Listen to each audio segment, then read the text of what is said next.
Pan, compañeros, hoy os voy a ir abriendo un poco los ojos para que os deis cuenta que estos muchachos que nos gobiernan no representan realmente a la humanidad y simplemente son mandamases de alguien que está por encima, que es el que les obliga a hacer cosas como las que voy a contar ahora.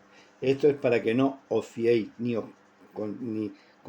penséis que sois como ellos. Esta gente es un tema aparte. Mirad, 1.000 millones de personas pasan hambre en este momento en el mundo.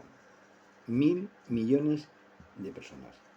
24.000 personas mueren de hambre al día, lo que nos da un total sobre las muertes diarias de un 20%. Y es de la población. Y ese 20%, el 75% son niños.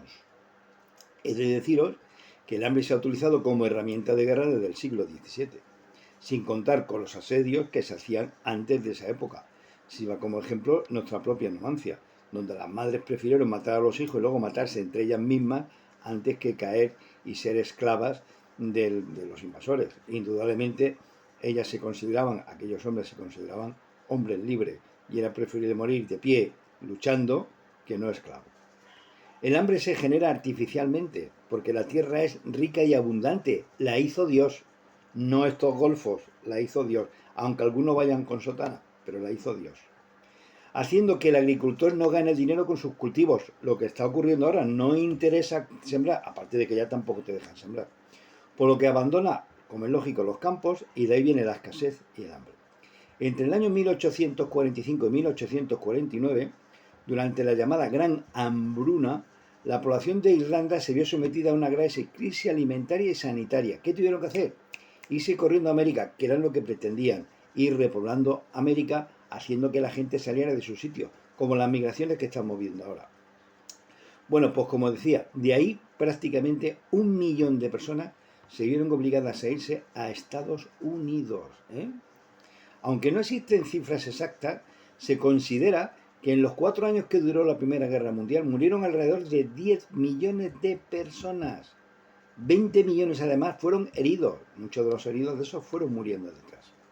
Durante la gran gripe española, parecida al COVID que hemos tenido, porque pensaros que estamos gobernados y mandados por los mismos lobos de arriba. Esos no han cambiado, siguen siendo los mismos. La estratagema que utilizaron en el 18-19 ha sido lo que han utilizado de nuevo en el 19-20 de este siglo. Si es que es calcado, es que somos tan tontos que no nos damos cuenta, muchachos. Bueno, pues intentaron acabar con 100 millones de personas en todo el mundo en aquella época. ¿Dónde apareció la gripe española? Pues lógicamente en Estados Unidos, que empezaron a mandar soldados para acá y empezaron a contaminar a todo el planeta. ¿Os dais cuenta o no? ¿Qué medidas pusieron contra la gripe española? Las mismas que han adoptado en la gripe del COVID. ¡Clavaos! Es que la UG es una empresa privada, que es la de ellos. Y sacan el libro gordo de Petete y dicen, ¿qué hicimos hace un siglo? Venga, repetir, que estos tragaron. Hay fotos por ahí en las que se ve de hace un siglo que llevaba la gente de los bozales puestos por la calle y todo eso. ¿Cuál fue la hambruna más grande de la historia? Pues la hambruna más grande de la historia se originó en el año 1934, que se llama además Holodomor, que fue en Ucrania y Kazajstán y el norte del Cáucaso.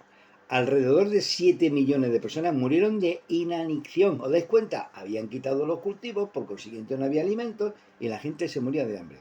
Y hasta un total de 40 millones de personas en toda la Unión Soviética se vieron afectados por la hambruna. Daros cuenta cómo van liquidando a la gente estos grandes doctos gobernantes que nos quieren tanto, estos que yo llamo PPFs. En el año 1932, el gran Stalin, ¿sabéis los comunistas quién es Stalin? Es el vuestro. Tomó la decisión de endurecer las condiciones en Ucrania, bloqueando las fronteras del país para que la gente no pudiera salir y creando unas brigadas que iban casa por casa confiscando la comida que tenía guardada la gente para comer ellos, y los que se escapaban y salían de los pueblos directamente los fusilaban directamente. En apenas unos meses y a comienzo de la primavera del año 32, los campesinos ucranianos empezaron a morir de hambre. Ucrania, los que se están muriendo también ahora por la guerra y por el hambre, si es que lo repiten. Algunos documentos hablan de niños con el vientre hinchado por la falta de alimento, familias enteras obligadas a alimentarse de hierba o corteza de roble, o incluso se comían los perros y los gatos. Esos son los primeros animales que quedan en la guerra. Aquí en España no había perros ni gatos por las calles. La situación llegó a tal punto que algunos historiadores afirman que en las zonas rurales más pobres Se generalizó el canibalismo y los cadáveres se agolpaban en las calles porque nadie tenía fuerza para poderles dar sepultura. El comunismo solo ha traído la eliminación de la sociedad a través del hambre, que es a donde nos están llevando ahora. No tendrás nada, pero serás feliz porque te morirás. Ha dado igual que haya sido un país u otro, en cada sitio el resultado ha sido el mismo, hambre y miseria. Entre los años 1930 y 37 habían muerto 14 millones y medio de campesinos a causa del hambre en Rusia. ¿Daros cuenta? Y al día de hoy los grandes grupos financieros siguen haciendo experimentos con Ucrania. Si ya en el periodo 32-37 dejaron el país, me refiero a Ucrania, casi sin hombre, pues imaginaron los hombres que están dejando ahora mismo en Ucrania, si lo están todos cribando en la guerra. La guerra civil española, ya os dije en un vídeo, fue un campo de experimentación como están siendo ahora mismo en Ucrania, experimentación de todas las herramientas de matar.